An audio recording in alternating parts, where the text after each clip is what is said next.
OM Mercato, le message fort de Pablo Longoria à Dani Ceballos et au Real Madrid. L'Olympique de Marseille vit un été mouvementé sur le marché des transferts. La qualification du club phocéen pour la prochaine édition de la Ligue des Champions a offert un nouveau souffle et des ambitions renforcées. Dans ce contexte, le président Pablo Longoria a multiplié les efforts pour renforcer l'effectif de Roberto De Zerbi. Parmi les priorités du mercato figurait le milieu espagnol Dani Ceballos, actuellement sous contrat avec le Real Madrid. Pourtant, malgré des discussions avancées et une entente trouvée avec le club madrilène, le transfert a capoté. Le joueur a refusé de rejoindre Marseille, préférant garder en ligne de mire un possible retour au Betis Séville. Face à cette situation, Pablo Longoria a pris la parole et n'a pas mâché ses mots. Dans ses déclarations à la presse espagnole, il a salué l'attitude du Real Madrid, tout en envoyant un message beaucoup plus sec et direct à Dani Ceballos. Retour sur une affaire qui a marqué ce mercato olympien et qui en dit long sur la stratégie et le caractère du président marseillais. Une cible prioritaire pour l'Olympique de Marseille. L'Olympique de Marseille, fort de sa qualification en Ligue des Champions, cherchait à renforcer son milieu de terrain avec un joueur d'expérience et de qualité. Dans cette logique, Pablo Longoria s'est tourné vers Dani Ceballos, un profil qui cochait toutes les cases. Milieu espagnol technique, doté d'une excellente vision du jeu, l'ancien joueur du Betis Séville avait tout pour séduire le board marseillais. Ceballos n'est pas un inconnu sur la scène européenne. Formé au Betis, il avait rejoint le Real Madrid avec l'étiquette de grand espoir du football espagnol.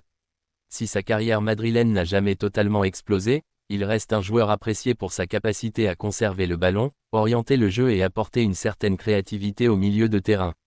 Des qualités qui auraient pu renforcer considérablement l'effectif de Roberto De Zerbi. L'idée d'un prêt avec option d'achat quasi obligatoire avait été mise sur la table.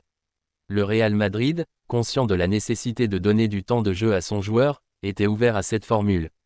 L'OM, de son côté, y voyait une opportunité rare de s'offrir un joueur de standing international, habitué aux compétitions européennes et capable d'apporter son expérience. Les discussions entre l'OM et le Real Madrid. Les négociations entre l'Olympique de Marseille et le Real Madrid se sont déroulées dans un climat professionnel. Pablo Longoria a su tisser une relation de confiance avec la direction madrilène. Les discussions ont rapidement abouti à un accord de principe, un prêt de Dani Ceballos assorti d'une option d'achat de 15 millions d'euros, quasiment obligatoire. Cet accord représentait une avancée significative pour Marseille, qui voyait déjà l'Espagnol comme un futur pilier du milieu de terrain. De leur côté, les merengues s'étaient montrés coopératifs. Selon Pablo Longoria, le Real Madrid avait, comme toujours, fait preuve d'une grande classe et d'un comportement exemplaire dans ce dossier. Cependant, si le Real et l'OM semblaient sur la même longueur d'onde, il restait encore à obtenir l'engagement total du principal intéressé, Dani Ceballos. Et c'est à ce niveau que les choses ont commencé à se compliquer. Le refus de Dani Ceballos. Alors que tout semblait en bonne voie, Dani Ceballos a finalement refusé de s'engager avec l'Olympique de Marseille. Selon les informations de la presse espagnole et française, le joueur avait dans un premier temps donné son feu vert pour discuter. Mais au moment de concrétiser l'opération, il a freiné. Le point de blocage serait venu des discussions sur le salaire. L'Espagnol aurait demandé un temps de réflexion, ce qui a semé le doute dans les rangs marseillais. Derrière cette hésitation se cachait une autre réalité, le joueur n'avait en réalité qu'une seule destination en tête, son club de cœur, le Betis Séville. Ceballos aurait utilisé l'intérêt de l'OM comme une sorte d'appât, espérant que les négociations avec Marseille poussent le Betis à accélérer son retour. Une stratégie qui n'a pas plu à Pablo Longoria ni au Real Madrid, qui s'est retrouvé à négocier pour rien. La réaction de Pablo Longoria. Pablo Longoria, président connu pour sa franchise et son exigence, n'a pas tardé à réagir. Interrogé au micro de la presse espagnole, notamment par l'émission El Chiringuito, il a livré une déclaration marquée par la fatigue mais aussi par la clarté de son message. Je suis mort. Fatigué ? Oui, nous étions intéressés par Dani Ceballos. Mais on est dans un contexte de mercato, les choses changent très souvent. Le Real Madrid est un grand club qui, comme toujours, s'est bien comporté avec sa classe naturelle, a-t-il déclaré.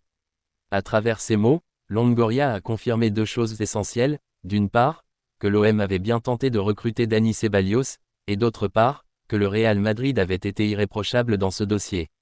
Mais en filigrane, son discours envoyait un message clair, le comportement du joueur, lui, n'avait pas été à la hauteur. Le Real Madrid agacé par Ceballos. Selon les échos relayés par la presse, le Real Madrid lui-même n'aurait pas apprécié l'attitude de son joueur. Le club madrilène, prêt à collaborer avec Marseille, s'est retrouvé à négocier dans le vide, à cause de l'hésitation et des véritables intentions de Ceballos.